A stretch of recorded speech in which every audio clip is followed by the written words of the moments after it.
And you also obviously have a real love, which we'll get to at Point Deception, for the coast above Yes. San Francisco. Because you've done, there was it the book after Where Echoes Live? I'm sorry to be so dumb I here. think it maybe was the one before. It was out of the Tamales Bay Right. area. Yeah. Another, I mean, That's you always another have great one. plots, but that one I thought was fascinating, and it took the geography again into account. Yeah. Well, California has so many different types of terrain and different types of towns and people that it's wonderful to draw on that. And then, of course, to be able to go out of state, which I've done, Hmm. or out of the country even. What is the title of your Hawaiian book A Walk Through the Fire. for the volcano goddess, Pele? Yes. Hawaii obviously was a place that you really loved. Well, there was a funny story behind that book. We had gone on vacation to the island of Kauai, which is, I think, one of the most beautiful of the islands. And I came back, and next year I was sitting down for my conference with the tax accountant, lobbying strenuously to take this trip as a deduction. And he said, the only way I'm going to allow this is if Sharon McCone goes to Hawaii. Aha! And then he added that, of course, I would have to go again to check facts, which I did.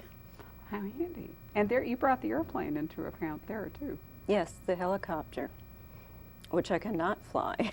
Well, but it was a fascinating scene. I didn't take the time, Rob and I didn't, to fly over the lava field, although we're going to take our grandchildren next year, and I'd like to do that. But we have driven down to that area Yeah. on the Big Island, where, you Oh, know, that's the a flow. fascinating area. Isn't it? I think the west coast of the Big Island is just That's astonishing. wonderful. And I would love to go to Kauai, which I haven't seen. I had a roommate at Stanford who lived in Kauai, and I've always kicked myself that I didn't take advantage of that connection to go Yeah. and visit when I could have. But well, in addition to Sharon McCone, you've done a series, two other series that I can think Yes. of. One was Joanna Stark, who was an art expert. Yes, she was. She owned a security company that dealt with art galleries and museums, and there were 3 books in that series. I love those. Well, they were intended only to be the 3 books, though, Right. because there was a personal story that ran through them. It's the only one I've done where you have to read them in order to get the sense of it. That's right. It started with Cavalier in White, Mhm. and then There Hangs the Knife, and then Dark Star, where the whole thing was resolved at the end of that. right, and there was a complicated personal relationship Yes. that needed to be drawn out. But I remember one of them, maybe it was the second one, is that the one where the opening at the De Young Museum? Or was it the I Palace of Fine think- Arts? There was a big art show. I think it was the first one. The second one, There Hangs the Knife, took place mainly in England and Cornwall. Okay, and then Dark Star was back. And Dark Star was mainly in the wine country. Okay, so it must have been the first one that Yeah, I started think out. so. And in fact, there was didn't the crime start with some kind of burglary or something or something that went on at the art gallery? Now you're Here both of us challenging are me. going, isn't this pitiful? You'd think the both of us could remember. I would remember it better if it was a series that was still ongoing, but you know, those books were written in the 80s Well, they were, and but- early 90s. Yeah, I know it's a long time back, but they were, there's the timelessness to them. I didn't think that they were going to date. No, I haven't looked at them. I can't look at my own work once it's in print, so I haven't looked at them in a long time. I'm fairly clear that that it's a series that readers today could come to and not require prefaces Yeah. and tiresome explanation. I don't think that they're particularly topical to the times. Right, exactly. So that may be I don't why think they that would what's in relate it now. was related in the same way, and it's a good point you made about that co-op that Sharon started out with was Yeah. really much better suited to San Francisco in the late 70s than Yes, it it could was. ever be today in the dot-com age. Then another series she wrote, and I think again it doesn't date particularly, it was with Elena Oliveras, Yes. and that too had an art.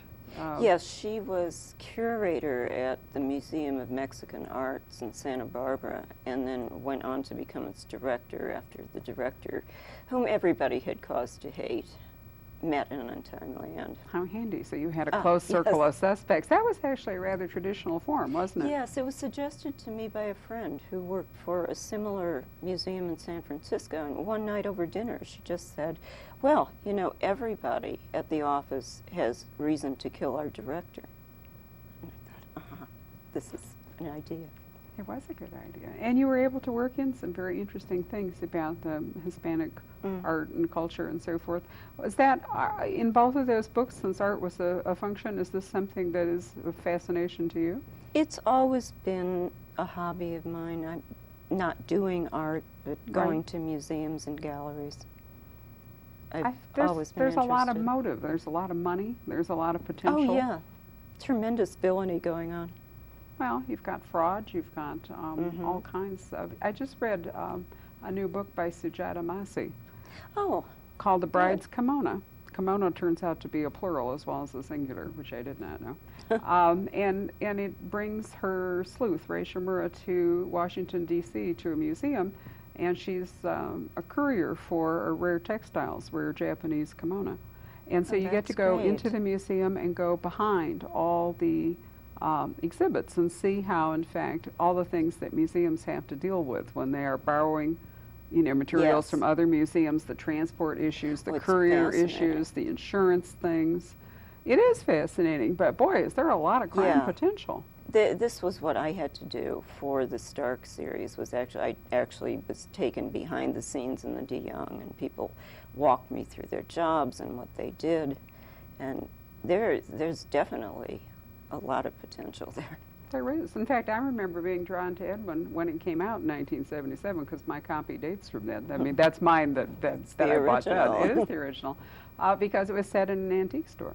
Yeah. Which is an area about which I know a little bit. I've always been fascinated. Well, so we've got Joanna, we've got Elena, we've got Sharon. You have also written at least one novel with your husband, your now husband, Bill Pranzini. Yes, it was called The Lighthouse, and it was billed as a novel of terror. Most of the terror for us was in the writing. You mean doing it together? Well, you know, we've done two other novels together. One in the McCone series with his nameless detective. And that's called Double, correct? Double. And then one, the final book in the Oliveira series, where his character was John Quincannon, his 1990s sleuth, and we bridged a history gap to have Elena finish solving a case that he had only partially solved through documents that she discovered. That's right. But both of these were separate sections told from our characters' viewpoints. Okay, so you're sort of working in tandem, or in fact, Double is an excellent title for that because it turned out that way. But you wrote one together as a synthesis? We had to synthesize our styles there. And that wouldn't have been so difficult because the way you accomplish that is simply to have people write different sections. Each author selects different characters at different sections to write. And then in the final draft, one author takes over the responsibility for blending the styles and essentially creating a third wholly new style. Okay, so your two voices join and in fact become a single voice. And become a third voice, essentially.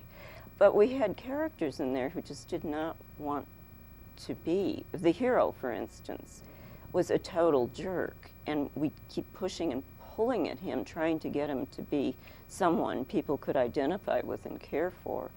Took a lot of effort. Then we had a copy editor who chose to rewrite it in her style. Oh, I didn't think copy editors were supposed to do that. Well, they're not. They're not, and she did. And we spent days at the dining room table with big erasers, removing all of that and recopying pages and putting it back as it had been. Was this before computers, when you could have done it Yes, more it easily? was. It was not really before computers, but it was before we had computers. It would have been a lot easier if we just printed out a whole new section, but... Do you submit your books electronically now? No, they still don't want them that way. I find it fascinating. See, we won't accept written submissions anymore. We do everything by email at Poison Pen Press, Most magazines or newspapers want it submitted electronically, but my editor, and I think it's true at most of the other houses, simply says, I'd rather handle paper, we've got to print it out anyway, so we might as well just have it because it's less expensive to Xerox copy it than to print it out. Actually, it isn't